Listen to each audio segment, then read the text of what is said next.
Et voilà, alors nous débutons la soirée toujours avec une reconnaissance du territoire. Alors même si nous nous retrouvons sur une plateforme virtuelle, nous voulons tout d'abord reconnaître que le siège social de PPE à Ottawa est situé sur le territoire traditionnel des nations algonquines, Anishinaabe et Mohawk, présentes en ces lieux depuis des temps immémoriaux et demeurent présentement. Nous tenons à souligner que notre travail, ainsi que le travail de nos partenaires provinciaux, se passe sur des territoires ancestraux autochtones où 46 traités et autres accords ont été dédiés. Nous sommes honorés d'être capables de vivre et de travailler sur ces territoires connus aujourd'hui comme l'Ontario. Nous remercions les Premières Nations, les Métis et les Inuits pour leur dévouement à ces territoires et nous affirmons notre engagement, notre solidarité et notre responsabilité envers l'amélioration des relations avec ceux-ci. Donc, oui, nous débutons la soirée avec vraiment beaucoup d'informations. Nous avons comme 3 petites présentations, un témoignage et ensuite des partages de différentes ressources et d'expériences. Et il y aura comme une petite période de questions après. Alors, il y aura des moments d'interaction. Vous pouvez poser à n'importe quel moment des commentaires ou des questions dans le chat. Je peux les recueillir pour la fin. Vous pouvez aussi attendre à la période de questions à la fin. On demande que vous gardez vos micros fermés et, comme j'avais mentionné avant, les caméras ouvertes, c'est toujours la bienvenue. Oui, pour ceux qui ne connaissent pas, Parents partenaires en éducation est un organisme provincial qui existe sous différentes formes depuis les années 1940. Et on a commencé depuis les derniers 2 ans à offrir des activités chaque semaine les jeudis soirs. Et nous sommes toujours à la recherche de différents besoins adressés, des partenaires, et vraiment juste de connaître la communauté et créer un espace où les parents francophones peuvent se rassembler, discuter, apprendre l'un de l'autre. Alors, nous avons un grand désir de connaître et répondre aux besoins des parents francophones de l'Ontario. C'est vraiment pourquoi on est là. Donc, oui, on invite votre engagement tout au long de la soirée et je suis là si jamais vous avez des idées, des connaissances. Même, en fait, la soirée de ce soir était à cause d'Alia qui est vraiment s'est dit, oh, je veux faire quelque chose pour la communauté des jeunes souris malentendants. Et c'est comme, OK, alors on a rassemblé des partenaires. Alors, oui, c'est à cause un peu de ton engagement qu'on a pu mettre ensemble cette soirée. Oui, alors on veut donner une plateforme pour répondre aux besoins et continuer à apprendre ensemble en communauté francophone. Donc, je vais introduire les différents partenaires à travers la soirée et je vais commencer avec Dalia Hamoud qui va partager son expérience au tout début vraiment en tant que parent. Alors, oui, alors Dalia est mère d'un enfant sourd. Et c'est cette réalité qui l'a inspirée de poursuivre une spécialisation dans le domaine d'enseignement spécialisé en surdité. Sachant les défis et les besoins des enfants sourds, soit comme parents et enseignantes spécialisées en surdité, Dalia est représentante de Voice, Voice for Deaf and Hard of Hearing Children, au sein des 3 tables CCED, Comité consultatif pour l'enfance en difficulté, de Mon Avenir Bien Monde et du CPO, alors 3 conseils. Et elle est aussi représentante des parents d'élèves recevant les services consultatifs en surdité au CCGL. Alors, je te passe la parole, Dalia. Merci beaucoup, Soula, et bonsoir tout le monde. Donc, je m'appelle Dalia Hamoud et j'habite dans la région du Grand Toronto à Brampton. Je suis maman de 3 garçons. Ibrahim, il a 13 ans et demi, Adam, 10 ans et Amir, qui a 8 ans. Ce soir, j'ai le plaisir de vous parler un peu de mon séjour avec mon fils cadet, Adam. Il est présentement en 5e année et il aime faire les choses à sa façon. Il est très curieux, malin et c'est un clown. Il a un caractère très fort de leader. Il a mené son monde à la baguette. Il n'a peur de rien et de personne. Il est têtu, persévérant, il est trilingue. Il parle arabe, français et anglais et il est aussi un nouvel apprenant de LSQ. Adam est né entendant. En fait, il a passé le dépistage auditif du nouveau-né à 2 différentes reprises. Il a prospéré et a rencontré toutes les étapes importantes comme prévu. À l'âge de 15 mois, il avait déjà 20 mots en arabe qu'il utilisait couramment. C'est au même âge qu'il a commencé à fréquenter une garderie francophone. Pour les mois suivants, je me suis inquiétée parce que j'ai commencé à remarquer qu'il n'apprenait pas de nouveaux mots. Je me sentais coupable, comme toute maman, car je venais de reprendre la routine du travail et il était soudainement plongé dans une nouvelle langue. Lorsque j'ai porté mes inquiétudes à l'attention de son pédiatre, elle a interprété comme un choc linguistique. Cependant, mes soucis devenaient de plus en plus clairs, car Adam seulement n'apprenait pas des nouveaux mots en français, mais son utilisation de mots en arabe est devenue rare. Donc, de retour chez le médecin, elle me rassure que les garçons prennent plus de temps pour parler et que je ne devais pas comparer Adam à Ibrahim, mon premier-né, qui parlait en phrases complètes à l'âge de 18 mois. Au fil des mois, mes soucis se sont renforcés car je savais que quelque chose n'allait pas. C'était évident que mon enfant régressait en fait. Les choses sont devenues limpides un jour après sa sieste. Il a ouvert le frigo, il pointait le doigt et il a fait ceci. À ce moment, je savais sans doute qu'Adam ne nous entendait pas. Mon fils de 17 mois faisait alors ce qu'il percevait comme une forme de communication. Après plusieurs suivis avec le médecin de famille, 2 ORL, nous avons finalement été référés chez un audiologiste. Le 2 mai 2013, à l'âge de 22 mois, le constat est tombé. Adam avait finalement été diagnostiqué avec une perte auditive bilatérale, donc les 2 oreilles, sévère. La sourdité annoncée n'était pas un choc, car nous avions déjà accepté sa nouvelle réalité avant qu'elle ne soit confirmée. À ce moment, j'ai su qu'il ira bien, car il était en bonne santé. On avait un plan. Il allait porter des prothèses auditives et tout allait bien aller. Mais non, naturellement, la vie, c'est pas si facile. De retour chez l'audiologiste, qui nous avait fortement recommandé de parler qu'en anglais avec Adam. Sa perte d'ouïe était devenue progressive. J'ai expliqué mes angoisses à l'audiologiste, mais curieusement, mes protestations sont tombées dans l'oreille d'un jour. Sûrement, on n'était pas sur la même longueur d'onde.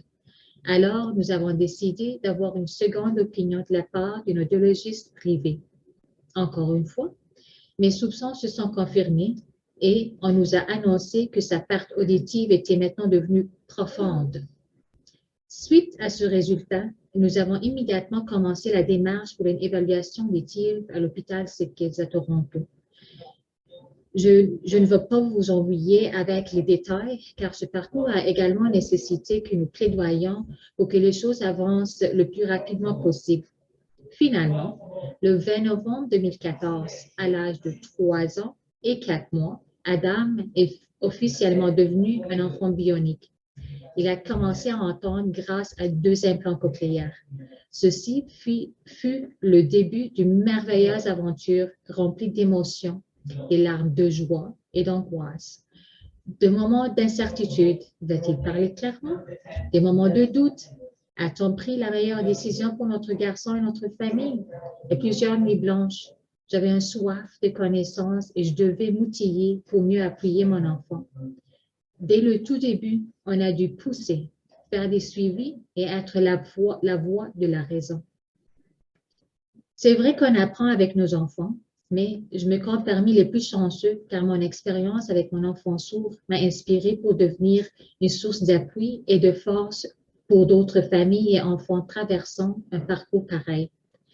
La réalité est qu'il n'y a pas 2 enfants sourds pareils et ils sont tous uniques avec leurs forces et leurs défis. Cependant, on doit être leur voix afin de les guider et les outiller à naviguer le monde entendant. Nos enfants sourds francophones sont une minorité dans une minorité. Tout d'abord, il faut sensibiliser la communauté à leurs défis afin qu'ils soient bien appuyés par leurs camarades. Il faut avoir des conversations avec le groupe d'école afin d'assurer leur sécurité quant aux alarmes de feu et de confinement barricadés. Pensez-y. Est-ce que l'école de votre enfant a des alarmes visuelles ou des lumières stroboscopiques? La communication entre familles et groupes de professionnels est primordiale afin d'assurer que nos enfants sourds sont autonomes et ont un accès auditif idéal. On s'entend bien que ce ne serait jamais parfait, mais en se familiarisant avec la technologie disponible, on peut les armer avec les connaissances requises pour qu'ils puissent bien se débrouiller. Nos enfants sourds ou malentendants sont capables de tout faire. Toutefois, il faut respecter leur rythme et leur façon. Maintenant, je vous partage une courte vidéo qu'Adam a préparée au début de la pandémie.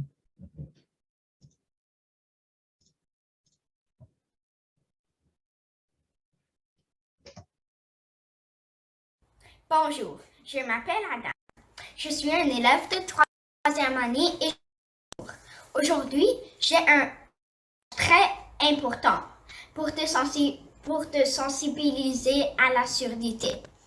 Depuis des mois, nous sommes tous encouragés à porter un masque dans les places publiques. Par exemple, lorsqu'on va au magasin ou on prend une marche sur un sentier. C'est important de se protéger du coronavirus. Mais savais-tu que les personnes sourdes ou malentendantes font face à un gros défi pendant la pandémie du coronavirus? Quand tu portes un masque, c'est un problème pour les personnes sourdes ou malentendantes pour 3 raisons. 1. En portant un masque, tu couvres ta bouche et ta voix n'est pas claire. Le son devient étouffé et c'est difficile de comprendre ton message. 2. En portant un masque, tu couvres la moitié de ton visage. Comme ça, je ne suis pas capable de voir tes expressions faciales qui m'aident à mieux comprendre ton message. 3. En portant un masque, tu couvres ta bouche et je ne suis pas plus capable de lire tes lèvres. La lecture labiale est importante pour moi car ça me permet de remplir les tirets que je n'ai pas bien entendus. Que fais-tu pour aider une personne sourde ou malentendante? 1. Tu peux faire un masque transparent qui rend ta bouche visible. Soit 2. Sois patient avec les sourds et répète ton message. 3. Tu peux écrire ton message. Merci de m'avoir écouté et portez-vous bien. Au revoir et à bientôt. Et voilà, maintenant vous voyez ma source d'inspiration infinie. Mon expérience professionnelle comme enseignant spécialisé en surdité ainsi que mon expérience personnelle avec mon enfant sourd me permettent de porter divers chapeaux. Même avant qu'Adam ait commencé la maternelle, j'ai pu constater certaines lacunes ainsi qu'un manque d'appui pour les deux parties concernées. Alors, j'ai fait des recherches et j'ai trouvé mon village. Vous connaissez sûrement le proverbe africain, ça prend un village pour élever un enfant. Eh bien, ce soir, j'ai le plaisir de vous présenter 3 piliers principaux de mon village. Le consortium Son Dieu léger, réseau ainsi que Voice.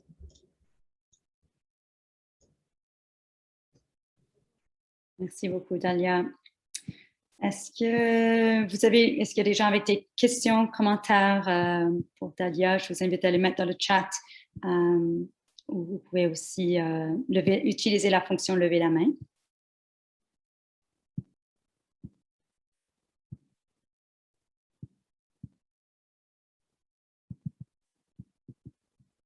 Oui, merci, Gabrielle. OK, c'est bon. Alors, il y aura beaucoup plus d'opportunités aussi à poser des questions. Donc, je vais passer la parole à Karine Jacques Lafrance, qui est directrice générale de Réseau depuis maintenant 8 ans, étant elle-même une mère d'une enfant sourde aveugle, qui communique en langage des signes. Karine comprend bien la réalité des parents qui apprennent que leur enfant a une surdité. Donc, je te passe la parole, Karine.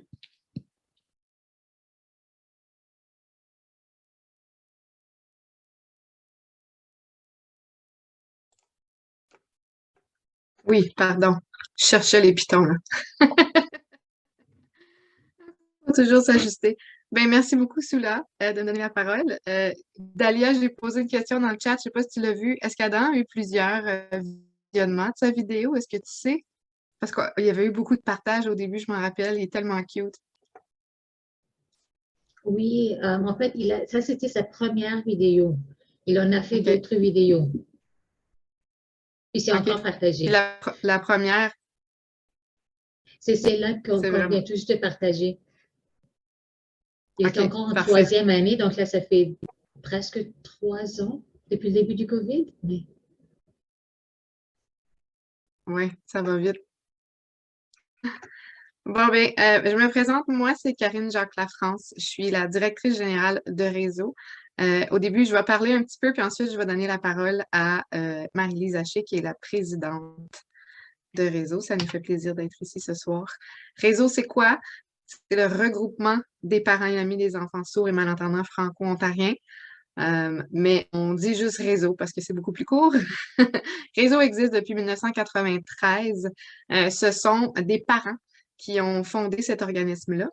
Parce que je ne sais pas si vous saviez, mais à peu près 95% des enfants sourds viennent au monde dans une famille avec des parents qui sont dits entendants. Alors, la surdité, c'est quelque chose qui est nouveau pour plusieurs d'entre nous. Je dis nous, parce que je m'inclus parce que je suis moi aussi la mère d'une petite grande fille de 11 ans. Il va falloir que j'arrête de dire petite fille parce qu'elle grandit.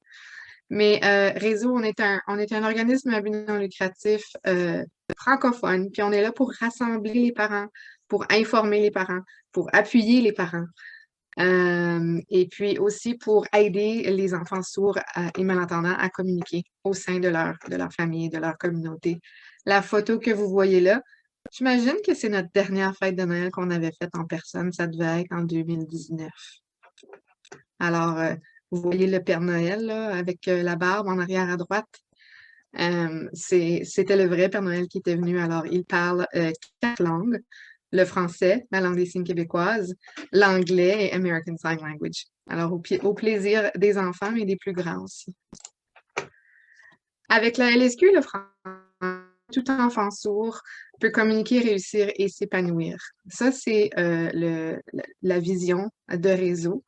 Réseau, on veut vraiment promouvoir le bilinguisme parce qu'on ne regrette jamais de connaître trop de langues, mais on peut regretter de ne pas en connaître assez, surtout pour un enfant sourd qui pourrait, dans bas âge, ne pas avoir accès à la langue parlée parce qu'il n'entend pas ou qu'il entend mal. Alors, une langue visuelle est quelque chose qui est accessible. J'ai mis le lien d'un article ici, mais je n'irai pas le lire, là. François Grosjean est un linguiste suisse et puis il avait écrit un article sur le droit de l'enfant sourd à grandir bilingue. En bas âge, on ne sait pas à quoi va ressembler l'avenir de l'enfant. On ne sait pas son audition va avoir l'air de quoi. Avec le temps, il peut y avoir des pertes qui sont... voyons, je cherche le mot. Qui peuvent... Merci Dalia. Des pertes qui sont progressives. Alors, on dit souvent, comme Dalia l'a si bien mentionné, sa famille parle 3 langues à la maison, puis c'est un avantage de parler plusieurs langues. En Europe, les enfants parlent couramment 2, 3, 4, 5 langues facilement.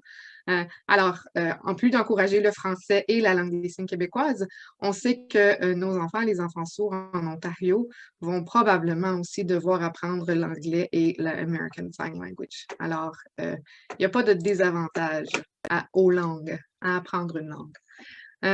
Né d'un besoin de créer du matériel, il y a le dictionnaire LSQ français qui a été créé, mis sur pied en 2005. Jusqu'à présent, on a plus de 10 000 copies de ce dictionnaire qui a été vendu. Il y a 1900 mots en LSQ dans le dictionnaire, accompagné d'une image et du mot. Et puis, il y a aussi des vidéos, parce que la LSQ est une langue visuelle. Ces vidéos-là sont incluses sur un CD inclus, mais on les envoie aussi par courriel maintenant, parce qu'on sait qu'il y a moins de lecteurs CD et DVD qui existent. mais on a cette ressource-là qui existe. C'était une maman qui avait exprimé un besoin parce que son fils était sourd. Et puis, elle recevait la visite de quelqu'un qui lui enseignait la langue des signes à la maison, qui apportait parfois des petits cartables avec un peu de vocabulaire. Mais lorsque c'était le temps d'échanger de cartables, par exemple, si elle avait le cartable des animaux de la ferme à la maison, puis elle devait redonner le cartable des aliments, puis elle ne se rappelait pas de tous les mots qu'elle avait appris, parce que c'est une nouvelle langue qu'elle devait apprendre. Alors, cette ressource-là est très, très utile. Le dictionnaire LSQ a été créé pour ça. Il y a quelques années, en 2019, on a travaillé sur un super beau projet de collaboration avec la Cité collégiale. On a adapté notre dictionnaire en application mobile. Alors, on a créé l'application mobile DicoLSQ, qui est disponible sur App Store et dans Google Play. Alors, ce sont les mêmes 2000 vidéos à peu près, des mots de vocabulaire, l'alphabet, les nombres, et puis aussi quelques phrases en LSQ qui sont disponibles sur cette application mobile-là. On a plus de 1500 applications mobiles qui ont été téléchargées depuis son lancement. On sait que c'est très apprécié. On a aussi créé il y a quelques années des comptines en LSQ. Alors, on crée le plus possible du matériel bilingue, LSQ français, pour appuyer les familles, les parents, les éducatrices, éducateurs en service de garde, les enseignants, enseignantes dans les écoles qui veulent apprendre ou qui utilisent cette langue-là avec les enfants, qu'ils soient sourds, malentendants ou entendants. Il y a vraiment une valeur ajoutée à la LSQ. On a aussi dans notre bibliothèque, notre librairie, je devrais dire, on a une collection de livres pour enfants qui sont accompagnés d'une version en LSQ français. Alors, sur l'image ici, vous voyez des DVD, mais en fait, maintenant, ce sont des codes QR qu'on met dans les livres. Alors, ces livres-là sont en vente sur le site Internet de Réseau, réseausourdite.com. Vous pouvez regarder, apprécier l'histoire racontée en langue des signes québécoise, mais aussi l'entendre en français.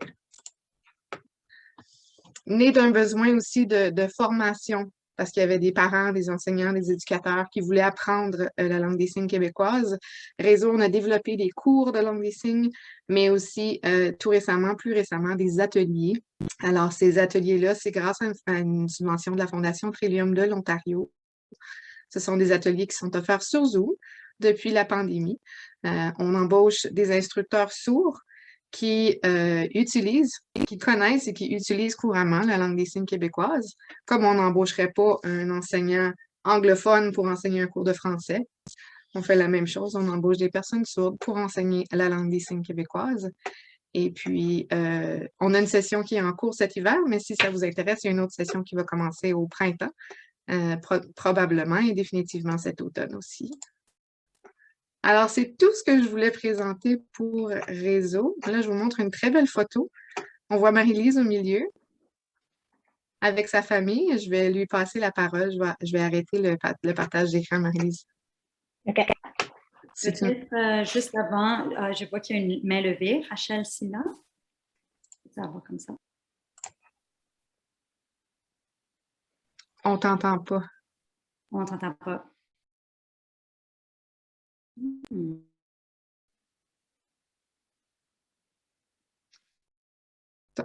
Non, Ton micro est ouvert, mais on ne l'entend pas. Ouais.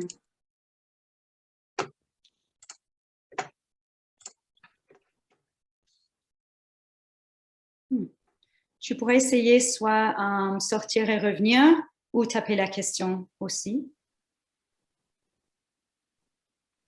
Des fois, ça fonctionne de juste faire un petit reboot.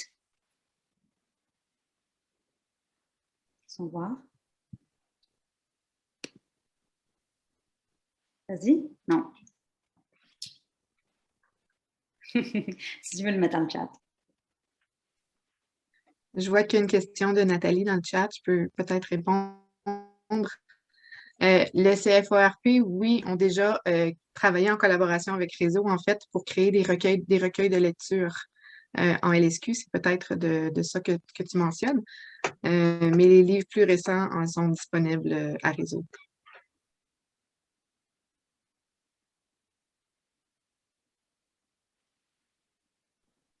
OK, super. Alors, espérons que, Rachel, si tu veux poser la question dans le chat. Ah oui, là, voilà. si Karine peut partager l'information sur les cours LSQ.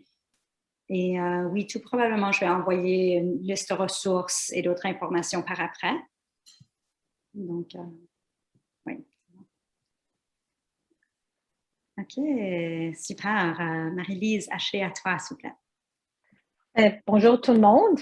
Je suis Marie-Lise Haché, je suis une mère de 4 enfants. Notre plus jeune, Kai, il a maintenant 17 ans, c'est un merveilleux jeune homme. Il a commencé son voyage avec nous à l'âge de 3 ans et demi quand on l'a adopté de la Chine. Alors, Kai il est né sans oreille, puis sans canal auditif, il n'y a pas d'oreille moyenne, il n'y a rien de ça, mais sa cochlée est intacte. C'est que lui, il est comme un peu le contraire de plusieurs personnes sourdes. Il n'y a pas d'oreille fonctionnelle, mais en dedans, ça fonctionne. Alors, il y a un appareil qui s'appelle un BAHA, qui est un conducteur osseux, qui est une pine qui est dans son crâne, puis l'appareil connecte dessus, ça vibre le son, qu'il apporte à sa cochlée, qui se fait interpréter par son cerveau. Fait que ça, c'est le même qui est capable d'entendre. Quand on a adopté Kai, on demeurait à Moncton. Puis dans ma tête, quand on a su que l'enfant était sourd, ça veut dire pour moi qu'on allait communiquer en signes. J'ai acheté des livres, c'était qu'en ESL, j'étais innocente dans le temps, je ne savais pas qu'il y avait beaucoup de différentes lignes de langues, qu'il y avait beaucoup d'options, mais je pensais que c'était ESL qu'on avait. Mais à Moncton, on avait seulement les services d'orthophonie en français. Puis si que je voulais vraiment communiquer avec un langage gestuel, une langue gestuelle, c'était ESL seulement qu'on pouvait avoir, qui voulait dire que notre famille devait envoyer tous les enfants à l'école anglaise et qu'on parlait seulement anglais à la maison à partir de ce point-là. Mon petit cœur acadien a saisi quand j'ai su ça. J'ai dit, non, ça se peut pas là. Il y a d'autres mondes au Canada qui utilisent ça. Ça se peut pas. Fait que j'ai été en ligne, puis j'ai trouvé le Centre Jules Léger et Réseau à Ottawa. Il y a une école, il y a un service de parents, il y a des ressources à Ottawa. Alors, on a déménagé. Toute la famille est venue à Ottawa. Oui, c'est la place pour notre enfant, c'était ici. Donc, c'était pas aussi simple que ça, par exemple. Parce que en arrivant à Ottawa, quand il est rentré dans le conseil scolaire catholique, je ne savais pas qu'il y avait un bonus pour être catholique. Il y avait notre propre système scolaire. On n'a pas ça au Nouveau-Brunswick. En tout cas. Mais il ne pouvait pas être identifié par le CIPR. Je comprends que ça a changé, mais dans le temps, c'est ça qu'on s'est fait dire. Avant qu'il rentre en première année. Fait qu'il ne pouvait pas être identifié dans ce temps-là. Quand c'est venu le temps de le faire identifier par un CIPR, on avait 2 choix. Soit qu'on choisissait le trouble de communication ou de langue. Puis là, il y avait une classe de la langue qui était offerte, qui pouvait participer, c'est qu'il y avait des supports. Ou il y avait la surdité. Puis si on choisissait surdité, il y avait le centre Jules Léger, mais il n'y avait plus d'autres supports à part de ça. Puis étant donné que Kai pouvait parler, on mettait la croix, là, il n'allait plus pouvoir parler, il allait arrêter de parler si on choisissait ça. Même Chio a dit la même affaire, que si on choisissait surdité, qu'on ne retournait plus en orthophonie parce que c'était pas une priorité pour nous. Ça fait que c'était fini. Alors, étant donné qu'on voulait qu'il y avait des services, puis on ne savait pas quoi faire, on a coché trouble de communication, trouble de langue. Alors, Kai a été à la classe de la langue, puis ça n'a pas pris longtemps qu'il a commencé là, qu'on s'aperçut, pauvre enfant, il allait pas bien, il ne comprenait pas, il n'y avait pas de langue de base. Il suivait, mais il ne comprenait pas ce qui se passait. On a eu un message disant que Kai pousse. Il est en train de pousser durant la récréation. C'est comme, voyons, il ne pousse pas cet enfant-là. J'ai pris une journée off, j'ai été voir à l'école, puis je vois qu'est-ce qui se passait. Puis à l'heure du dîner, il m'a dit soccer. Il voulait jouer au soccer. Ça fait qu'il y avait un enfant qui était devant la boule, il a poussé l'enfant de là, il s'en va pour la balle. C'est que c'est pas qu'il veut faire mal, c'est qu'il ne comprend pas les règlements de soccer. OK? On l'a mis dans le soccer pour qu'il apprenne les règlements. Même qu'il adorait tellement le soccer que son nom-signe, c'est Kai. La lettre K avec le mot pour soccer, ça fait Kai. Ouais, mon Kai. Puis, j'ai aussi réalisé qu'on passait au côté point de vue langagier. École catholique, on allait à l'église à chaque semaine, je lui ai demandé c'est qui le prêtre. Je ne sais pas pourquoi j'ai demandé ça. Il m'a répondu le prêtre, c'est le monsieur qui fait du karaté. Il est habillé en blanc, il fait des signes. Kai était dans une classe de karaté. Pauvre lui. Comment je faisais là, pour expliquer que c'était pas ça du tout? J'avais aucune façon de communiquer avec elle. Puis l'école, la prof m'a dit, ben, je peux faire un dessin. Faire un dessin. Je peux pas jouer à Pictionary, il n'y a personne qui voit mon mot hamburger. Comment je vais faire pour comprendre, expliquer la Bible? J'avais rien du tout. Fait que là, j'ai dit, OK, non, ça se peut pas, là. Ça se peut pas.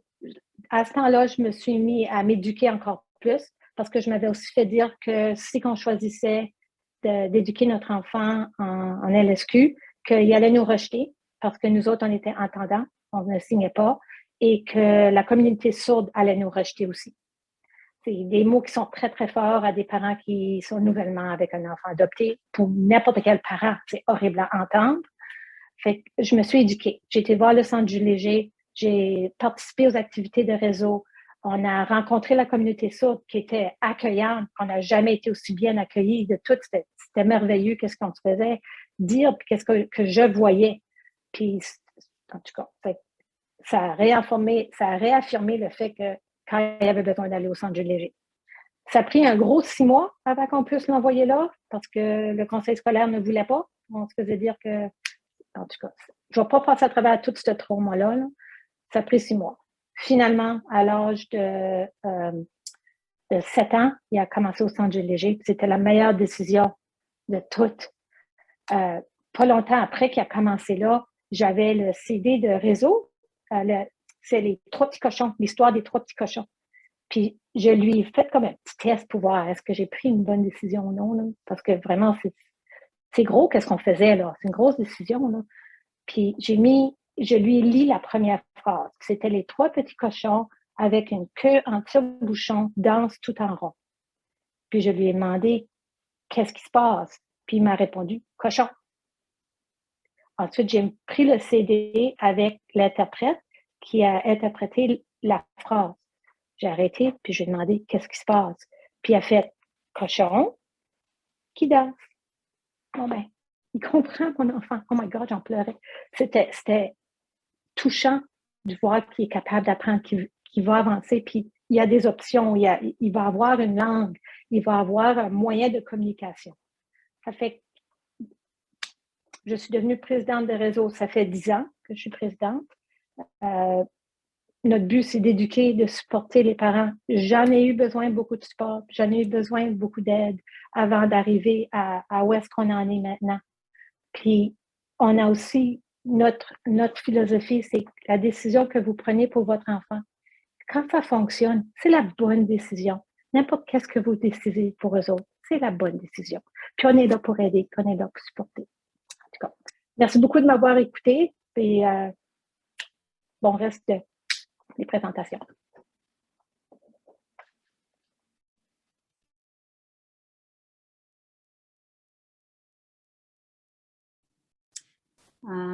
Alors, j'ouvre si vous avez des questions, commentaires. Sinon, moi, j'en ai une, en fait. Oui, vas-y, Karine. Ah, merci. Non, je voulais juste dire, c'est un peu grâce à l'histoire de Marie-Lise que nous aussi, notre famille, on a pris la décision de déménager à Ottawa. Puis quand on est arrivé à Ottawa, on est allé cogner à la porte de notre école et de notre conseil scolaire, puis on a dit, on n'attend pas en première année, puis on n'attend pas 6 mois. Notre fille Ariane commence à l'âge de 4 ans au Centre Jules Léger, puis on a réussi. Fait que c'est en s'entraînant comme ça qu'on peut changer la vie de ces enfants-là et de leur famille. Wow, merci. Oui, les histoires ont beaucoup de pouvoir. Donc, merci de les partager. Pour moi, j'apprends beaucoup. Donc, ouais, pour moi, j'étais vraiment, tu sais, vous avez dit aujourd'hui comme les francophones sourds sont comme une minorité dans une minorité. Alors, personnellement, je n'avais pas compris à quel point, comme si les parents font le choix de déménager à différentes places dans le pays, comme wow, ça c'est vraiment, ça veut dire qu'il y a un manque énorme de ressources et à quel point c'est important. Donc, ouais, pour moi, c'est super intéressant. Donc, j'apprécie apprendre ça. Et je suis curieuse quand tu as mentionné comme que tu avais eu recours à beaucoup de soutien. Ouais, je suis juste curieuse, comme j'imagine que ça a dû être très difficile, comme vraiment naviguer dans le noir à travers de ces défis. Comme est-ce qu'il y a, je sais pas, comme est-ce qu'il y a un soutien que je sais pas quand tu l'as trouvé ou qu'est-ce que tu as pu comme, qu'est-ce qui t'a mené de façon consistante à travers ça, comme qu'est-ce qui a contribué à ta résilience à travers de ça? Je suis juste curieuse, je ne sais pas si c'est trop personnel, mais c'est ça la question qui m'est revenue. Comme c'est pas mal un long parcours à vraiment naviguer ça, alors si tu es ouverte. C'était Francine Drouin qui était membre fondateur de Réseau, qui était vraiment un gros contact. Et aussi d'autres membres de la communauté sourde et de Réseau avec. Parce que moi, j'ai beaucoup de questions. C'est énorme comme décision de choisir une langue qui n'est pas la mienne pour notre enfant. Je ne comprenais pas qu'est-ce que ça voulait dire aussi. Puis les implications à nos autres enfants, à mon mari, à moi, c'est un travail de famille. Fait que je voulais voir qu'est-ce que ça voulait tout dire. Ça fait qu'on a tous un différent niveau à l'autre appris le langage de la langue des signes, LSQ. Mon mari, pauvre lui, est ingénieur, ça fait qu'il y a une face très sévère. Ça fait qu'il était au-devant du miroir souvent, et puis il était là. Quoi? Quoi? Quoi? Ça lui a pris longtemps avant de montrer ses sourcils à la bonne place. Ça, quoi? Ça a pris longtemps pour lui. C'est pas naturel pour tout le monde, mais on l'a fait ensemble. Il y avait Réseau qui était ma grosse source. Il y avait n'importe qui à qui je pouvais parler. Le directeur à temps, Jean-Marc Sauvé du Centre Gilles Léger, était aussi quelqu'un qui m'avait appuyé beaucoup parce que même il y avait un temps, moi je suivais les règlements des écoles, du conseil scolaire pour le CIPR, apporté en appel de CIPR, puis je suivais, c'était 30 jours, si tu n'as pas une réponse avant 30 jours, mais tu peux faire l'escalation. Je suivais ça à la lettre, puis une journée, il m'a dit, Marie-Lise, ça, c'est pour les employés aussi du conseil scolaire. Toi, tu n'es pas employé. Tu n'es pas obligé d'attendre toujours ce temps-là. Si tu n'es pas confortable avec les décisions, apporte-le à ton école. Fait que c'était comme très gros, là. Parce que ça veut dire que je ne suis pas les règlements, là. Je ne suis pas en train de suivre ce qui est écrit dans les livres. C'était difficile pour moi de faire ça.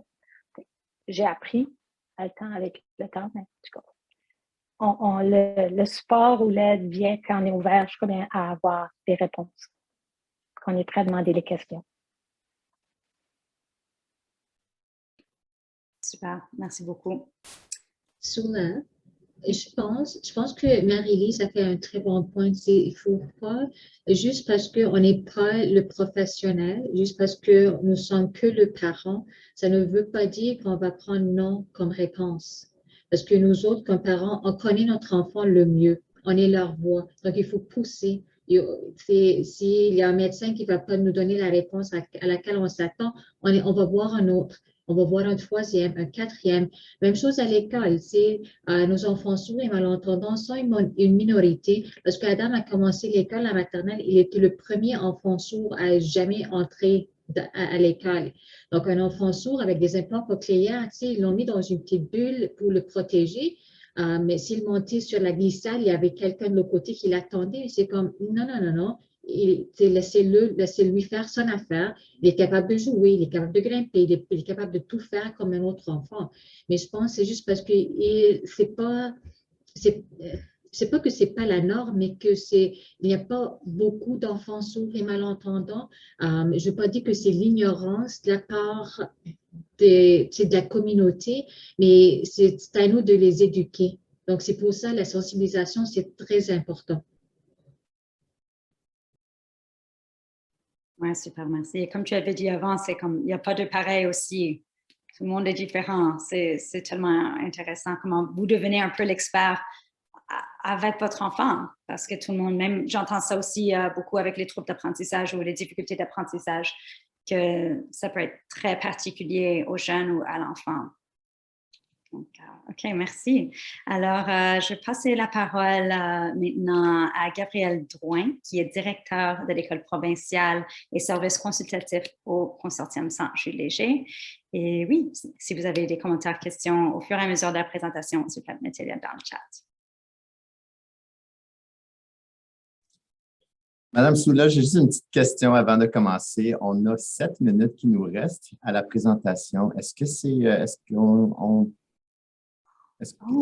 y a vraiment est-ce qu'on continue avec la présentation comme telle ou est-ce qu'on on diminue ça à beaucoup plus rapide? Ah, je vois. Tu sais quoi, je ne sais pas pourquoi j'avais en tête. Je pensais que j'avais vérifié qu'on allait jusqu'à 8h30.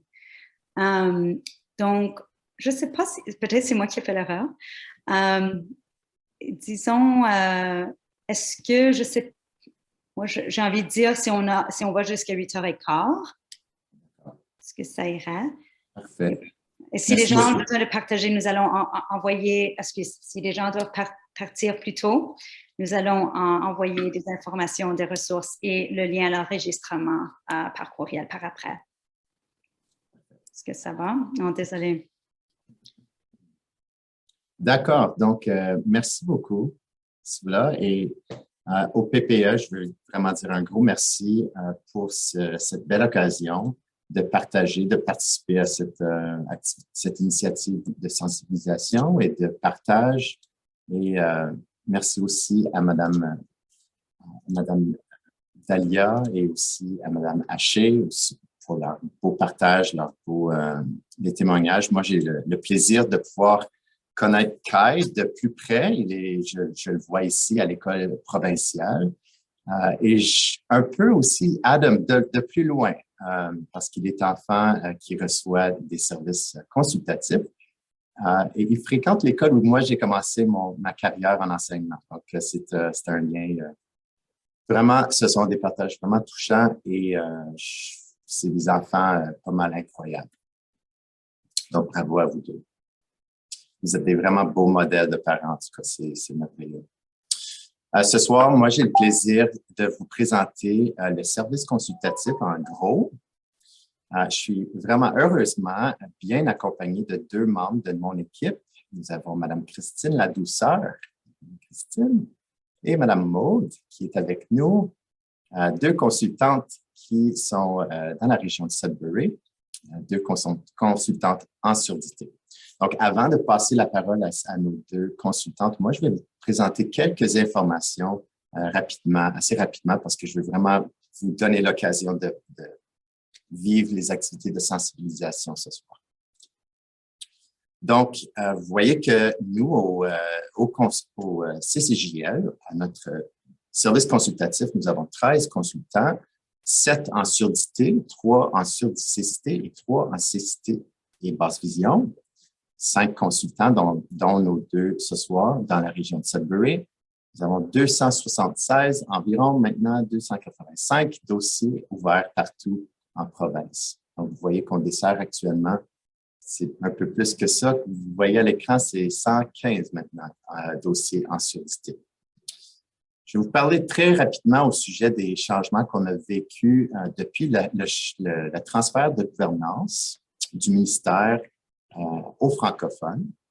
Donc, on était vraiment en mesure de mettre des procédures en place ici qui fonctionnent pour nous, pour mieux répondre aux besoins des écoles de langue française partout en province. Donc, on est vraiment fiers du travail qu'on a fait depuis le transfert de gouvernance. On est dans un mode de création et d'innovation. Donc, c'est vraiment super le fun de pouvoir travailler avec une équipe qui est ouverte à cela également. Quelques services que nos consultantes offrent. Plusieurs rencontres avec les écoles, les équipes d'école. On participe à des CPR. On appuie les écoles à élaborer des PEI. Des programmes d'enseignement individualisé pour les enfants. On rencontre également des équipes un peu partout en province. On peut publier aussi, on évalue des élèves, on recommande de l'équipement, justement, de l'équipement personnalisé dont Christine et Maude pourront vous partager un petit peu plus. Vous voyez aussi que nous offrons des services en surdité, des sessions braille, des animations culturelles pour mieux comprendre la surdité et la culture sourde. Et on voit à la droite qu'on a des consultations pour les familles, les écoles et les garderies. Donc, en général, les clients principaux du service consultatif sont les conseils scolaires de langue française. Par contre, vous voyez qu'on a un rôle important, par contre, au niveau des élèves de 0 à 4 ans également, les élèves qui vont fréquenter une école de langue française. Donc, on a entendu ce soir, surtout du côté de Mme Marie-Lise, comment c'est très, très important le développement du langage, surtout quand on a une perte auditive.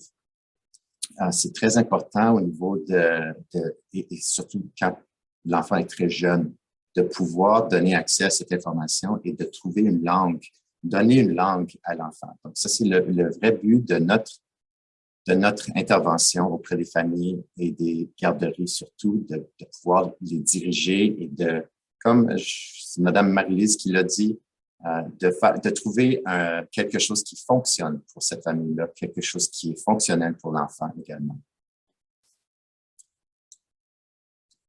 J'aimerais parler très, très rapidement de nos partenariats également. Nous avons plusieurs partenaires. Nous avons des nouvelles tables de partenaires du CCJL. Donc, on est en train de ramasser et de rassembler plusieurs différents organismes qui travaillent auprès des familles et des élèves ayant une surdité.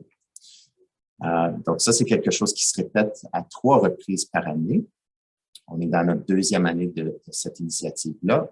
Et toujours dans le but d'offrir des ressources et de l'information, des ressources aux familles partout en province pour qu'ils puissent accéder de la bonne information.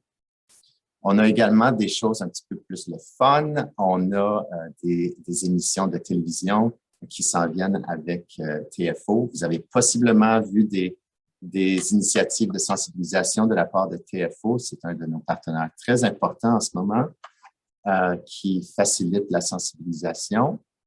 Donc, une nouvelle émission de télévision qui va être tournée justement pendant notre congé de mars. On va mettre en vedette, nous avons une petite élève ici de l'école provinciale qui sera à la télévision de TFO pendant 50 émissions à compter de l'automne. Donc, on est très fiers d'elle. Vous voyez un cours LSQBO, mais on va en parler un petit peu plus tard à la toute fin de la rencontre. Comme vous voyez, je pense que Adam a déjà dit tout ce qu'il y avait à dire ici. Vraiment, là, c'est important tout au niveau du masque. Il y a certains autres sujets importants également ici, mais je veux dire, vous allez également avoir accès à cette présentation. Donc, voilà, je pense que Adam a dit la grande majorité des choses super importantes. Je vais vous présenter maintenant notre équipe de surdité, de consultants en surdité. Donc, nous en avons 7, comme je le disais, et au-delà de 50 ans d'expérience en surdité. Donc, on est très, très choyés d'avoir une belle, grande équipe comme celle-ci. Je vais maintenant passer la parole à Mme Christine et Mme Maude pour la suite de la présentation. Merci, Gabrielle. Il y en a certains autour de l'écran plutôt que la table que je connais, mais il y en a d'autres moins. Fait qu'aujourd'hui, comme Gabrielle a dit, on est là comme consultant en surdité. Puis le but qu'on a au moins tenté de faire aujourd'hui, c'est de vous permettre de mieux comprendre la réalité d'un élève qui a une surdité pour avoir une communication efficace puis assurer l'accessibilité. Parce que si je répète des choses que j'ai entendues de Dalia et de Marie-Lise, c'est vraiment une question d'accessibilité et on veut vraiment permettre à l'élève d'avoir un accès pour pouvoir fonctionner. Puis je pense que Dalia a parlé un petit peu du programme néonatal de dépistage dès la naissance. Fait qu'en Ontario, c'est une des 5 provinces qui a ce programme ici qui existe. Puis son coco a passé 2 fois le test. Mais l'idée, c'est une fois que l'enfant vient au monde, on met une petite pression dans l'oreille pour vérifier si oui ou non il y a la possibilité d'avoir une surdité. Ça ne veut pas dire que l'enfant est sourd, c'est juste une façon de vérifier pour assurer de mettre en place les services et les partenariats nécessaires. Fait que plutôt qu'on découvre la surdité, mieux que c'est pour l'enfant. Puis là, je vais peut-être passer un petit peu plus vite, juste parce qu'on est limité dans le temps, mais moi, j'aime beaucoup les saviez-vous que. Fait qu'on dit souvent que c'est 90% des connaissances qui sont acquises par le biais de conversations non formelles. Maintenant, je sais que certains d'entre vous, vous avez des enfants, il y en a d'autres peut-être pas, mais vous avez déjà peut-être vécu une situation comme je vais expliquer. Vous êtes dans votre salon, où vous êtes en train de faire à manger, puis votre petit coco, petite cocotte de 2 ans, 3 ans, même peut-être 4, sont en train de jouer dans leur petit centre de cuisine, dans le salon. Puis tout d'un coup, on entend bang! Quelque chose fait du bruit et vous entendez une petite voix qui dit un mot de 4 lettres qui est peut-être pas supposé dire, vous pouvez choisir lequel, mais un mot de 4 lettres que on ne veut pas nécessairement entendre d'une petite personne. Je suis certaine que on n'a pas pris le temps de s'asseoir avec notre enfant et dire, écoute, quand tu vas être frustré ou fâché ou quelque chose de mal arrive, voici les choix de mots que tu peux faire. Tu peux dire, tu peux dire, tu peux dire. On ne fait pas ça avec les cocos. Mais toi, tu étais peut-être dans la cuisine, puis tu t'es brûlé et tu as peut-être dit à un moment donné un mot de 4 lettres que quelqu'un a entendu et a pu utiliser en contexte et de façon naturelle parce que l'enfant a tout simplement été exposé à une situation comme ça. On s'entend-tu que pour nos élèves qui ont une surdité, c'est pas la même réalité. Ils n'ont pas ce même accès-là pour pouvoir apprendre ces conversations non formelles-là. Puis là, je dis pas qu'on veut montrer aux enfants sur les méchants mots, c'est pas ça que j'essaie de dire. C'est pas le message que j'essaie d'envoyer, mais c'est pour dire qu'ils sont limités dans qu'est-ce qu'ils vont accéder dans leur environnement à tous les jours. Donc, au niveau des connaissances générales, puis au niveau de leur langue, c'est beaucoup plus limité qu'un enfant qui a accès à tout. Si je passe à la prochaine diapositive et je vous pose la question, quel élève sur cette photo a une surdité? Je possède, puis vous n'avez pas besoin de répondre, ce n'est pas un test, mais vous pouvez pas nécessairement savoir parce que la surdité, c'est invisible. Fait que c'est un défi de communication et d'accessibilité, puis on voit pas. On peut des fois voir des appareils auditifs, mais avec les cheveux longs, c'est difficile à voir. Certains élèves ne portent pas d'appareil, ni d'implant, ni de ces systèmes BAHA, donc on ne le voit pas toujours. Puis très souvent, puis Marie-Lise a le fait référence un petit peu, quand on a parlé de c'est un problème de langage. Des fois, la surdité va refléter des défis de langage ou une difficulté d'apprentissage ou peut-être l'autisme. Et c'est possible que l'élève a les deux, c'est possible, mais très souvent, l'enfant est faussement identifié parce qu'on ne prend pas en considération les effets de la surdité. Fait que c'est important de retenir quand on est en train de travailler avec un élève comme ceci, que ça soit reflété dans son PEI. Et quand on fait des évaluations plus approfondies, je ne parle pas juste nécessairement de tests là, à l'école, mais des évaluations psychoéducationnelles qu'on prend en considération les effets que la surdité peut avoir sur les apprentissages et non seulement pendant l'administration d'une évaluation, mais comme tout au long de le cheminement de l'élève au cours de son cheminement scolaire. Si tu veux. Ouais. Ça fait plusieurs fois que je fais la présentation, ça paraît-tu? Donc, les élèves que nous on dessert, dans le fond, c'est tous les élèves ayant une surdité. Fait que la surdité peut être de nature conductive, ce qui veut dire qu'elle est de nature changeante, ou une surdité neurosensorielle, fait que plus de nature permanente. Si elle va changer, elle va s'empirer, ça va être progressif. Puis, ça peut être unilatéral ou bilatéral, donc d'un côté ou de l'autre côté. S'il y a quelque chose à retenir avec cette diapositive ici, c'est qu'on l'a mentionné, tantôt, il y a des élèves qui portent des appareils auditifs, il y en a d'autres qui portent des implants cochléaires. Si vous travaillez avec un élève qui a des appareils auditifs, sachez que l'appareil auditif ne corrige pas la surdité. C'est un amplificateur, tout comme un amplificateur pour la musique ou un microphone si je veux chanter. Donc, si je branche à un amplificateur et je joue la guitare pendant un spectacle de Noël, le chant que je vais jouer va juste être plus fort pour que tout le monde puisse entendre. Mais si je joue la musique tout croche, même si je me branche dans l'amplificateur, on s'entend-tu que la musique que je vais jouer, vous n'allez pas entendre la bonne chanson. Ça va être ce que je joue quand même. C'est la même chose pour un appareil auditif. Pour l'implant cochléaire, c'est un processus. Le processus est un petit peu différent parce qu'on est vraiment en train de remplacer ce qui ne fonctionne pas au niveau de la cochlée par des électrodes. Mais c'est pas un son naturel comme vous et moi on entend. C'est un son plus robotique. Puis l'enfant doit apprendre à décoder. Fait qu'il y a une période de réadaptation à faire et apprendre à utiliser ces implants cochléaires. Pour certains élèves, ça fonctionne super bien, comme le cas d'Adam, par exemple. Puis il y en a d'autres pour qui ça ne fonctionne pas. On ne sait jamais qu'est-ce que le cerveau va faire lorsqu'il reçoit les informations. Et ça, c'est toujours un point d'interrogation. Mais tout cela pour dire, peu importe la surdité, qu'elle soit légère à profonde, conductive ou neurosensorielle, la langue des signes québécoise peut apporter un appui visuel au niveau de la stratégie de soit communication ou d'enseignement. C'est un outil comme tous les autres. Karine le dit bien tantôt. C'est une langue, fait que ça fait jamais mal d'apprendre d'autres langues. En Europe, on montre plusieurs langues aux élèves, aux enfants. Nous, au Canada, on les limite à 1 ou 2, surtout s'ils ont une surdité. Mais la réalité, c'est que la langue des signes québécoise, d'abord, ne va pas arrêter l'enfant d'apprendre la langue orale. Contrairement, c'est un appui, puis souvent, ça l'encourage, la parole.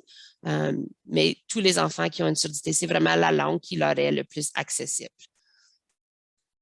Maintenant, si on passe à la prochaine diapositive, on va vous faire vivre rapidement les différents niveaux de surdité qui existent. Vous connaissez sûrement ce monsieur-là, sinon c'est Fred. Et puis, la vidéo est en anglais, mais c'est assez rapide pour que vous ayez une petite idée de comment est-ce qu'un élève qui a une surdité peut entendre. Si tu veux passer à la vidéo, Gabrielle, ça va? Pas ça.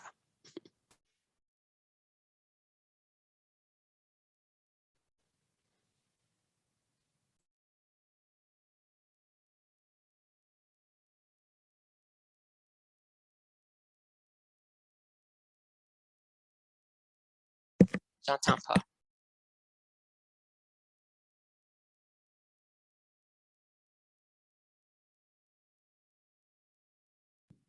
Il est possible que si quand tu fais le partage, il faut que tu cliques partage avec le son. Je ne sais pas, Gabriel, si tu l'avais cliqué ou non.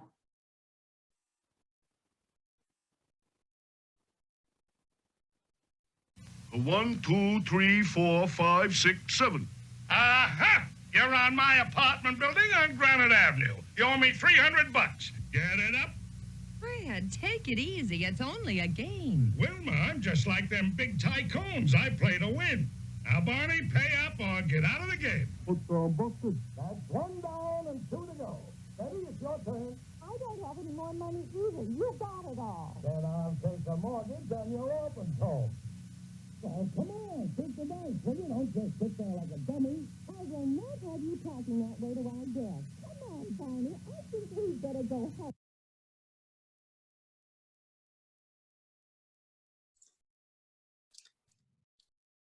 Donc, ça vous donne une petite idée. Je ne sais pas si vous voulez faire des commentaires dans le chat, juste à cause le temps avance et je parle beaucoup. Mais si je me permets de passer à la prochaine diapositive, et je ne demanderai pas à chanter, mais si je pouvais avoir un volontaire, un bénévole qui oserait essayer de lire le texte suivant, puis car je vous dis déjà que c'est une chanson, puis je vais dire que vous la connaissez, la chanson. Puis si vous connaissez la réponse, s'il vous plaît, soyez pas mon bénévole, c'est quelqu'un d'autre. Mais est-ce qu'il y a quelqu'un de brave qui veut tenter de chanter? Moi, je vois pas tout le monde à l'écran. Mais ça a l'air que j'ai pas de brave, mais c'est correct. Maintenant, oh, j'ai entendu une. C'est ça. J'ai entendu une main levée, je pense. Je peux juste pas voir qui.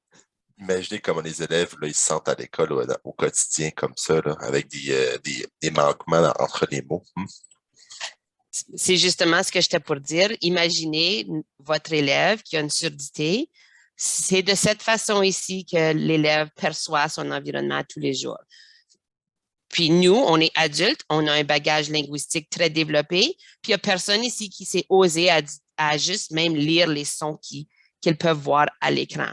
Imagine un enfant qui est en apprentissage, qui essaie de décoder son univers, son monde. Et ça, c'est pas juste structure éducation, ça, c'est à la maison, ça, c'est la télévision. Karine l'a bien dit dans le chat tantôt, quand on n'entendait pas le son. C'est une vraie surdité. Fait que les enfants qui ont une surdité profonde, ils voient les bouches bouger, un petit peu comme Adam a fait dans le réfrigérateur. Il sait que la bouche bouge, mais il n'y a pas de son qui sort. Fait que si je passe à la prochaine diapositive, vous allez pouvoir voir. Est-ce qu'il y a quelqu'un qui reconnaît la chanson maintenant? L'hymne national. Ah, voilà. Puis, il y a différentes stratégies à utiliser. Il y en a certains qui vont dire, oh, je vois YM à IOAL, ça me donne une idée, ou le O avec l'accent circonflexe, on ne voit pas ça souvent. Puis le AAA, on sait c'est Canada. Puis il y en a d'autres, là, Euron glorieux. Il y a différentes personnes voient différentes choses. Mais vous avez été capable de remplir les trous ici parce que vous avez le bagage linguistique nécessaire pour le faire. Votre coco, votre cocotte, élève à l'école, enfant à la maison, n'a pas ces outils-là pour pouvoir faire ça. Parce qu'ils ne sont jamais très sûrs de ce qu'ils ont entendu. Fait qu'ils doivent passer leur temps à compléter les trous dans leur façon de comprendre leur environnement à tous les jours, puis tout le temps. On demande à un enfant de faire une tâche qui est énorme. Maintenant, si je reviens à la première exemple, la première partie de la chanson, c'est la même chanson. C'est juste le deuxième couplet du Haut-Canada. Puis certains ne savent pas que le Haut-Canada a un autre couplet, mais c'est juste pour dire, si on va chercher des connaissances que vous n'avez pas, la tâche à surmonter est extrêmement difficile. Puis c'est pour ça que pour un enfant qui est en train de se développer et apprendre la langue, il n'a pas accès de la même façon que nous et il ne peut pas aller puiser dans ses connaissances antérieures pour remplir les trous dans ce qu'il entend. Donc, la réponse, c'est à la prochaine diapositive. C'est effectivement le Haut-Canada. Puis, si je peux me permettre un petit jeu, une dernière petite simulation, c'est, vous avez déjà sûrement joué au bonhomme pendu. On ne jouera pas ça aujourd'hui, mais si tu veux cliquer, Gabriel, je vais vous donner une phrase et moi, je pense que je suis comme très fine. Je vous ai donné toutes les voyelles. Toutes. Fait, est-ce que vous pouvez deviner la phrase qui est là? Puis là, vous voyez mon petit bonhomme qui se pose des questions. Puis en cliquant, je devine que dans votre tête, comme c'est là, vous êtes en train de faire, oh, je vois espace ou tiret E. Est-ce que c'est le? Est-ce que c'est me? Est-ce que c'est de? Est-ce que c'est je? Est-ce que c'est ce? Fait que vous passez plusieurs choses. Puis probablement parce que votre niveau de langue est assez élevé, vous vous dites, ben c'est probablement pas me, parce que une phrase commence pas avec me. Fait que j'enlève ça. C'est peut-être le, c'est peut-être de, c'est peut-être je. Puis là, je vois dans le chat des réponses qui s'en viennent. Ou peut-être, puis je veux dire, c'est peut-être le chien. Oui, bravo, Karine.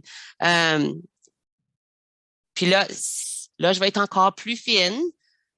Gabriel, si tu veux cliquer puis montrer l'image. Fait que là, je vous donne un appui, encore, un appui visuel. Regarde comment il est cute. Le chien est parti. Non, il est là. En auto. Bien essayé, mais ce n'est pas le cas. Puis la raison pour laquelle je vous ai donné les voyelles, c'est parce que les voyelles sont plus faciles pour les élèves à entendre. Sont souvent dans les basses fréquences, puis très souvent, les élèves ont plus accès à ces fréquences-là. Le défi, par contre, c'est que on a besoin des consonnes pour faire du sens. Fait que là, je vois le chien est blanc et brun. Puis, tu n'as pas tort, le chien est blanc et brun, mais la phrase était « ce chien est blanc et brun ». C'est à cause je parlais de lui. Ça ne fait pas une grosse différence, mais il y a quand même une nuance là. Puis, c'est devenu plus facile quand j'ai ajouté du visuel. Puis, nos enfants qui ont une surdité ont besoin de ce visuel-là tout le temps. Puis, on a tendance à oublier ça plus qu'ils vieillissent. Fait au début, on fait l'horaire visuel, on fait un mur de mots, mais là, ils sont rendus en 6e, 7e, 8e année, on commence à enlever ça parce qu'on veut qu'ils soient plus autonomes. Mais la réalité, c'est que pour être autonomes, ils ont besoin du visuel parce qu'ils n'ont pas accès à toute l'information comme les autres. Et oui, Maud, si tu veux partager ton exemple, vas-y.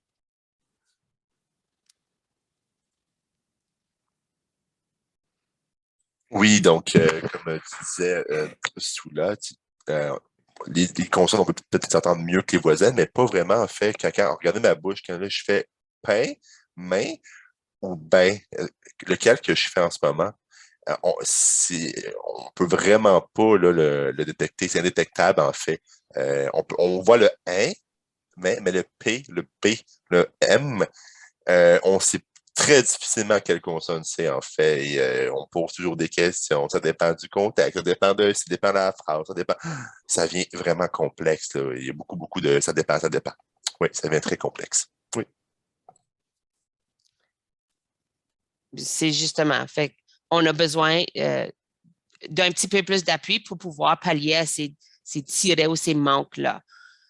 Gabrielle a fait mention tantôt à des choses qu'on fait en tant que consultant. Puis, je veux dire, dans le poste de consultant, on travaille avec les élèves vraiment dès qu'ils sont identifiés et on a la référence, donc de 0 à vraiment 21 ans, quand ils peuvent encore être à l'école et choisissent de quitter pour le poste secondaire ou le travail ou pour être en communauté. Donc, voici certaines choses que nous, on fait avec les équipes écoles au niveau des stratégies. On a parlé tantôt des procédures au niveau de la sécurité.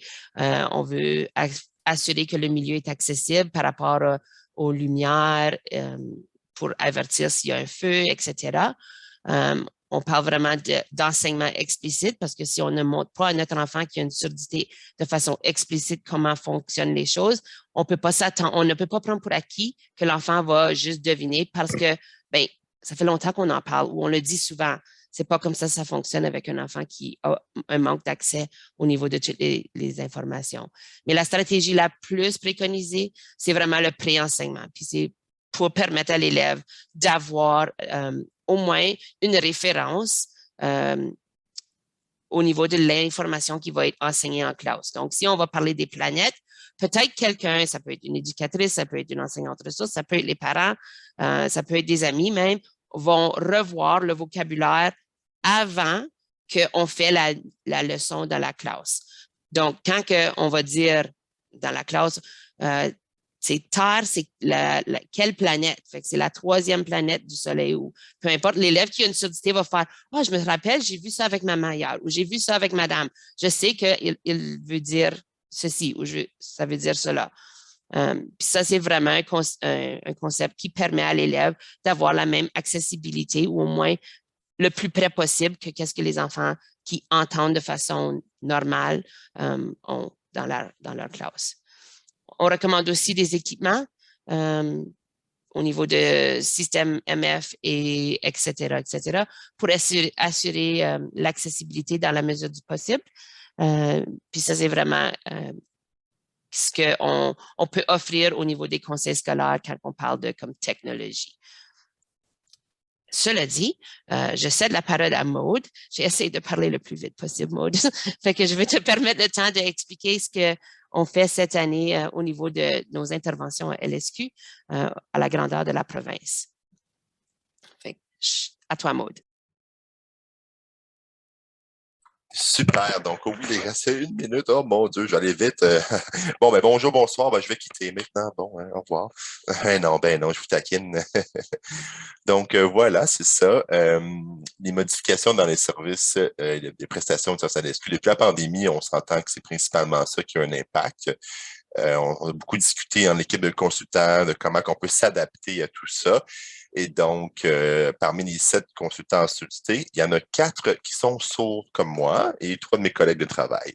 Et on essaie vraiment d'adapter le mieux possible parce qu'auparavant, nous, on se déplaçait partout en province, en présentiel pour faire les consultations. Mais là, à cause du COVID-19, ça nous a beaucoup isolés, ça nous a empêché de faire ça. Les élèves sont très isolés. Donc, on a décidé d'offrir les services de consultation en vidéoconférence à distance et on essaye de vraiment avoir le plus de rencontres possible là, régulièrement. Donc là, on en profite aussi pour faire l'enseignement en langue des signes québécois, qui n'est pas nécessairement que pour l'élève, mais aussi avec les parents à côté ou l'enseignant, ou ça dépend de qui peut être disponible pour donner un appui en même temps.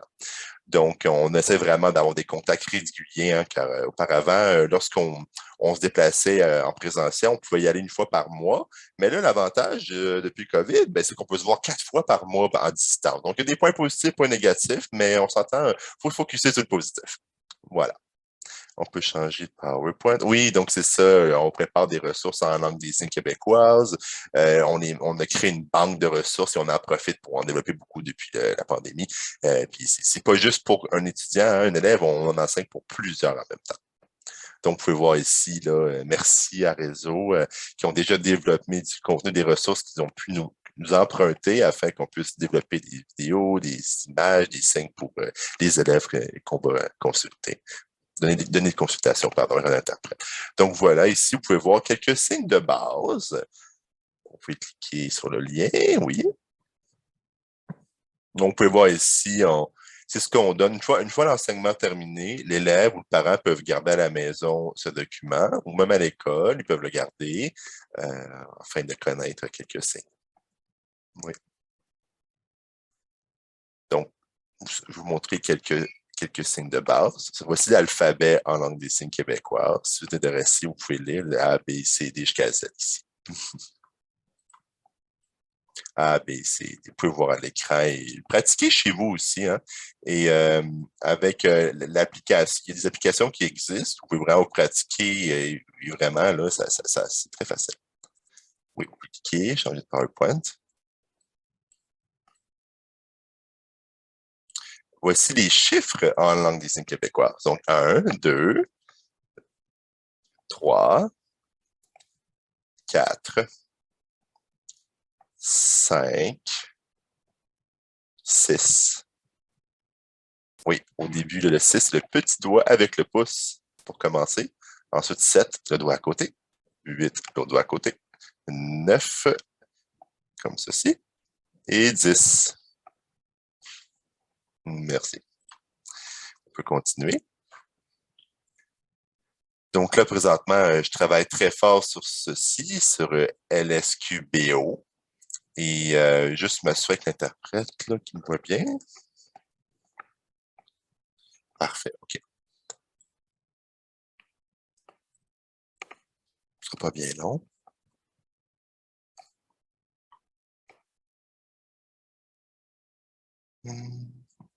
OK, parfait, je suis prêt. Donc, le ministère de l'Éducation de l'Ontario a annoncé l'ajout du cours optionnel en langue seconde, soit la langue des signes québécoise, la LSQ, pour les étudiants des écoles secondaires en langue française. C'est le Centre Franco qui a reçu le mandat et les subventions pour développer ce cours de langue, et ce dernier est allé chercher le partenariat du Centre Jules Léger, le consortium Centre Jules Léger, pour garder l'authenticité linguistique de la LSQ, l'expertise pédagogique et ainsi le respect de la culture et de l'histoire de la communauté sourde LSQ. Une rédactrice pédagogique sourde LSQ s'est jointe à l'équipe de conception du Centre Franco et des travaux de développement de contenu sont en cours présentement. Ce cours optionnel en langue seconde, soit la LSQ, sera offert en ligne où 4 modules accompagneront les étudiants du secondaire pour apprendre la LSQ tout en explorant des thématiques différentes et évoluer sensiblement à travers l'histoire et les témoignages de la communauté sourde LSQ franco-ontarienne. Chaque module comporte 5 leçons de sujets différents. Les élèves découvriront et apprendront les nouveaux signes de vocabulaire en LSQ. Un tutoriel leur enseignera les concepts grammaticaux pour les pratiquer avec des vidéos de réception sur des dialogues naturels en LSQ. Et chaque paramètre grammatical sera décortiqué pour permettre aux élèves de les assimiler graduellement avant de se pratiquer sur la partie expressive en LSQ avec un dialogue partiel où ils seront encouragés à répondre en signes. Ils recevront même une interaction quasi instantanée et stimulante dans leur apprentissage de cette nouvelle langue, soit la LSQ. À la fin de chaque leçon, des questions de réflexion leur seront posées où les élèves pourront ensuite y déposer leur rédaction en français et leurs vidéos en LSQ dans des portfolios. Ces réponses seront évaluées en personne par des instructeurs sourds LSQ attribués. D'ailleurs, ces derniers seront formés et outillés des manuels de l'instructeur sourd LSQ et de l'élève qui sont aussi développés présentement en parallèle de chaque partie des leçons. Bien sûr que c'est excitant. Nous avons bien hâte de dévoiler ce projet en ligne très bientôt. Donc, le Centre Franco est en partenariat avec le consortium Centre J. On est vraiment très fiers de pouvoir créer des cours optionnels en langue seconde et on prévoit vraiment, en fait, on voit qu'on a vraiment une très grande avancée comparativement dans les commissions scolaires en langue anglaise avec l'American Sign Language, que les enseignants varient d'entendants et de sourds et c'est pas pareil partout, ce n'est pas uniforme, tandis que pour nous, la communauté franco-ontarienne en langue des signes québécoise, ça sera uniforme et partout la même chose. Et ça va vraiment pouvoir nous inclure tout le monde et vraiment combler les inégalités et encourager l'ouverture d'esprit et vraiment d'accueillir la communauté sourde LSQ franco-ontarienne au sein de différentes activités et aussi vraiment des professionnels au travail. C'est sûr, si un jour dans la bibliothèque ou dans différents lieux quelconques, que lorsqu'il y a un parent qui est avec un enfant sourd et qui rentre dans ce lieu et qui remarque que la LSQ est accessible, que des ressources, que des gens connaissent la LSQ, il y a le sentiment d'appartenance sera meilleur pour la communauté franco-ontarienne LSQ.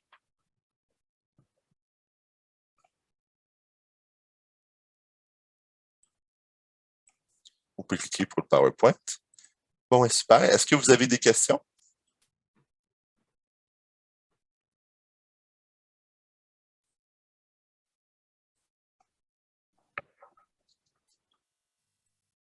Je ne sais pas s'il y a des questions pour cette partie-là, mais j'avais vu, donc je regarde maintenant, il y avait quelques questions. En attendant s'il y en a sur cette dernière partie qui était posée avant. C'était peut-être pour toi, Gabrielle. Est-ce que les sessions de braille sont offertes aux enseignants? Ça, c'était la première question. Les sessions de braille, tout comme les sessions LSQ, d'accord? C'est le même concept. On ne peut pas vraiment aller enseigner de la LSQ virtuellement à un enfant qui est tout seul dans un local. On doit absolument avoir un adulte qui va être là avec l'enfant pour l'accompagner, pour s'assurer que, oui, on travaille l'apprentissage ensemble, mais on a quelqu'un avec qui on peut pratiquer pendant la semaine jusqu'au prochain cours. Donc, c'est très important que un membre du personnel fasse partie de l'équipe pour les sessions LSQ et pour les sessions braille. Donc, c'est pas vraiment un enseignement du braille ou un enseignement de la LSQ pour le personnel, mais c'est dédié à l'élève principalement. Merci. Vas-y, Maude. Oui. Je voudrais rajouter un petit commentaire de faire attention. Lorsqu'on parle du braille, vous savez que ce sont ceux qui ont des problèmes de cécité.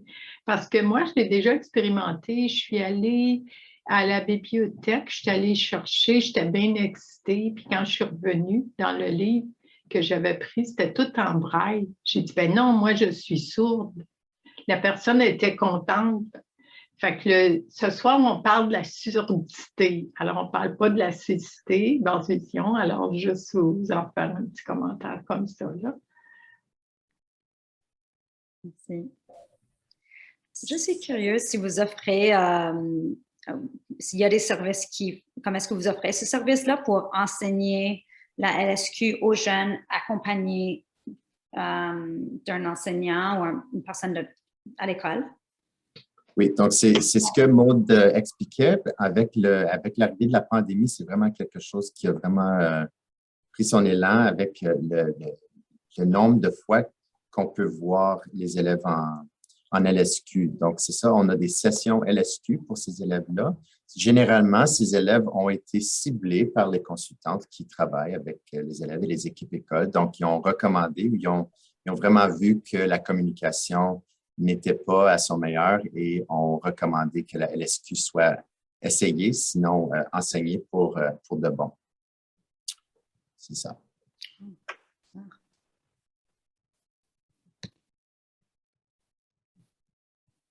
Marilyn. Moi, j'avais une question, ça n'a pas été mentionné. Est-ce qu'il y a également des cours pour la lecture labiale, la lecture sur les lèvres? Intéressant. Nous n'offrons aucun de ces services-là. Non, ça, ce n'est pas quelque chose qu'on offre.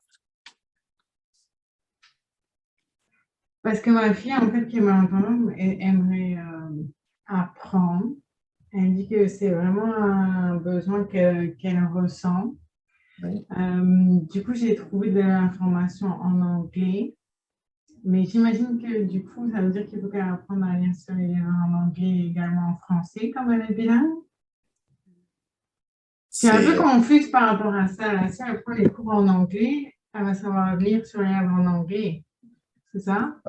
C'est une nouveauté pour moi, madame, ce soir, d'apprendre qu'il y a des cours pour la lecture labiale en anglais. Je ne sais pas, je pense pas que c'est du nouveau pour moi, mais je ne pense pas que ça existe en ce moment en français, mais j'invite Mme Christine et Mme Maude de contribuer.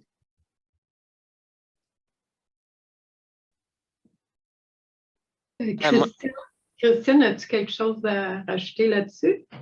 Oui, moi, je ne suis pas consciente de cours qui sont offerts en Ontario français.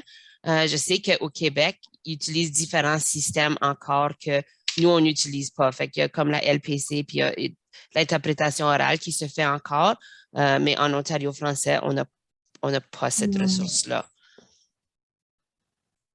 OK, merci. Peut-être qu'une orthophoniste pourrait vous le dire. Nous, non. Une orthophoniste pourrait peut-être vous suggérer quelque chose, peut-être là-dessus.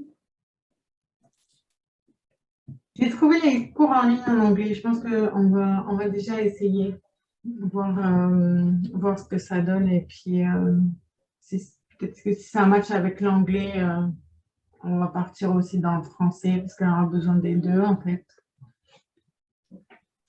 Mon autre chose aussi, c'est que il y a beaucoup de choses qui sont faites. Je crois que c'était préscolaire ce soir, mais moi, je trouve que mon enfant ressent le besoin d'avoir des choses justement hors scolaire. Elle a vraiment besoin de sentir qu'elle n'est pas toute seule. Et j'ai l'impression que Covid l'a mis sans dessus-dessous et j'ai l'impression que là, on cherche plutôt des solutions pour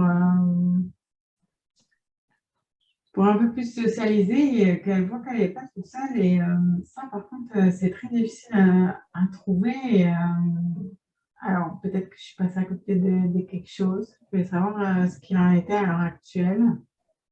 par rapport à ça, la socialisation, savoir qu'on n'est pas tout seul et que les enfants, d'autres enfants sont aussi malentendants. C'est vraiment un excellent point qui n'a pas nécessairement été touché ce soir. Puis, on parle de la surdité, ça l'amène absolument beaucoup de solitude chez les enfants et chez les adultes. Donc, ça va être très important de combler ce besoin-là. C'est certain que ce sont des habiletés de communication et des habiletés sociales qu'il faut développer avec ces initiatives-là. Donc, c'est très important pour nous, au CCJL, d'assurer qu'on a des initiatives qui brisent cet isolement.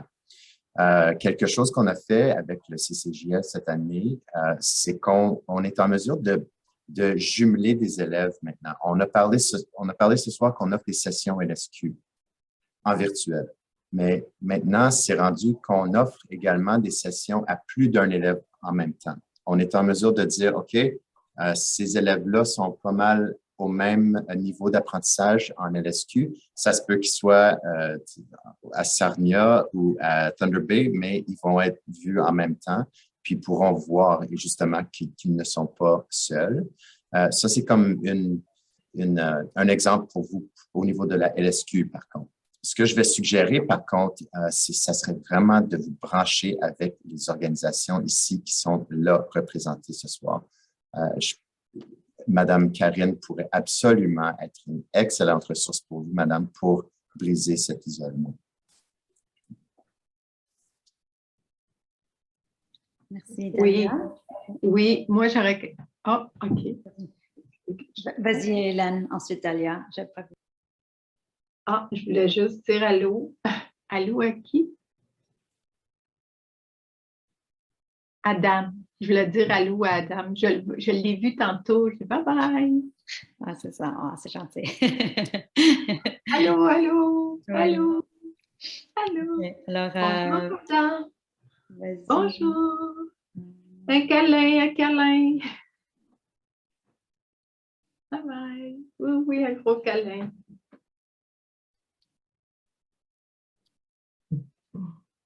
Vas-y, Dalia. Marie-Hélène, tu es dans quelle région? On est à Hamilton. À Hamilton? Oui, OK.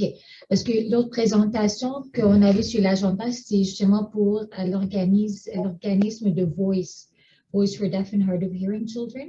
Je ne sais pas si tu en as déjà entendu parler. Oui. C'est très comparable. C'est comparable un peu à un réseau pour dire que nous avons des ateliers, des webinaires pour les parents, pour les enfants, mais aussi maintenant que on commence à terminer un peu avec les COVID, on a été capable de reprendre les sorties en famille. Par exemple, en octobre, on est allé à une maison hantée, puis on a été cueillir des citrouilles. Pour Noël aussi, on a eu une rencontre familiale. De cette façon, si les parents, les familles peuvent se rencontrer, les parents peuvent s'asseoir et jaser, avoir différentes discussions ensemble.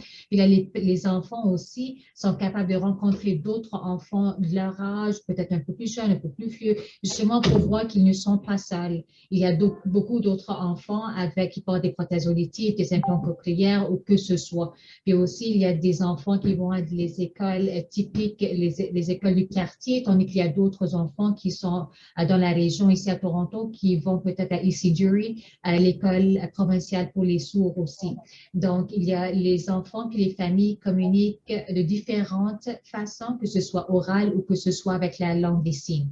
J'ai mis tout à l'heure dans le chat le site web de Voice, que je pourrais aussi te renvoyer mon adresse courriel. Comme ça, si tu veux, on pourrait connecter ensemble. Il me fera plaisir d'essayer d'aider je pense, ta petite fille, c'est ça que tu as dit? Une jeune fille? Si j'ai bien compris? Oui, c'est ça, OK. Ben, elle a déjà 9 ans. C'est normal. Ben, voilà, donc peut-être qu'on pourra planifier quelque chose. Adam, mon fils, il a 10 ans. C'est quand même, ils sont quand même assez proches en âge. Puis même s'ils se voyaient justement sur un Meet ou sur Zoom, comme ça, juste pour voir une autre personne, pour savoir qu'ils ne sont pas seuls. C'est ça qu'elle est très timide en plus. Elle demande, elle est très demandeuse, mais après, elle est très timide. Ils sont tous différents, tu sais. On peut pas, comme j'ai dit tout à l'heure, il n'y a pas deux enfants pareils. Ils sont tous uniques à leur façon. OK, ben merci beaucoup. Je ne veux pas trop dépasser. Donc, ouais, je leur remets ici le lien de l'évaluation de la soirée. Alors, s'il vous plaît, dites-nous comment on peut améliorer vos services, qu'est-ce que vous avez apprécié, qu'est-ce que vous voulez mettre en pratique, quel autre thème vous voulez explorer. S'il vous plaît, dites-le nous et restez en contact avec moi. Vous pouvez me contacter à travers, juste faire un reply sur votre message de la part de Eventbrite et nous allons envoyer des ressources et des matériels. J'imagine toutes les présentations, peut-être un peu adaptées, mais oui, par courriel la semaine prochaine. Donc, oui, je veux remercier tout le monde. C'était vraiment super intéressant et j'ai vraiment apprécié la soirée. Alors, si vous avez des derniers mots à dire, s'il vous plaît, enlevez vos micros et dites un petit au revoir. J'aime bien ça, entendre les voix des gens. Puis, merci énormément. Bye. Au revoir. Bonsoir. Tout le monde. Bonne soirée. Bonne soirée. Merci. Bonsoir, bye. Merci. Merci.